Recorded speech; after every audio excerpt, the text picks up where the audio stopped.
Hello and welcome to Edison TV. Today I'm joined by Robert Estill, who's the CEO of Madagascar Oil. He's a recent joinee of the company and has significant heavy oil experience. So Madagascar, I think, are very, very pleased to have him join. Robert, hello. Hi, Will. How you doing? Good, thank you. Great. Could you tell us a little bit about your industry experience and why you decided to join Madagascar?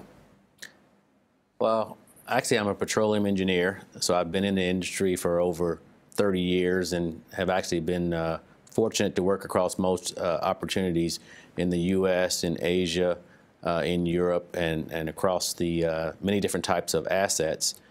During my career, I also worked on the two biggest thermal operations existing in the world, and that's in the Duri steam flood and also in the Kern River field in California. And with that experience and background, those were large-scale projects. Each had produced over 2 billion barrels of oil. When I looked at this Madagascar oil opportunity, it's an opportunity where you have a very, very large thermal field in the early stages of development and really ready for how do you plan out that development over time.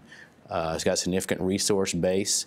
It's got a lot of upside potential in defining the rest of the reservoir and defining the rest of the field. So all those things kind of led to, this is a great opportunity for me to come in and have an impact on Madagascar.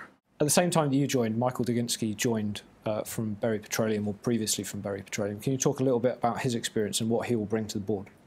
Yeah, I think it's actually a credit to the board to look outside and bring in additional thermal expertise in myself and also in Michael. Michael was the former COO of Berry Petroleum, and Berry Petroleum as a company has been focused on heavy oil for pretty much several decades now. Primarily in the California oil fields. So Michael has worked on many different reservoirs, and he also worked on reservoirs around Kern River and has a lot of thermal experience and expertise. But not only that, he has a lot of commercial expertise, which we'll need as we further develop our field in Madagascar Oil. So I think it's a good add to have Michael in there. And Michael and myself and our current COO, Stuart Ahmed, really formed a technical committee to make sure that Madagascar Oil is doing the right things in terms of moving this thermal project forward.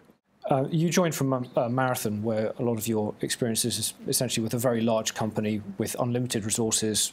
Capital is not too much of a problem. In Madagascar Oil, you've got a small company with very limited number of people and limited capital. Can you talk about how you're thinking about those challenges? Well, first, Will, there's not unlimited capital in even the big companies. They would have a larger budget, and we certainly had a larger budget at Marathon Oil that we were able to allocate around the portfolio.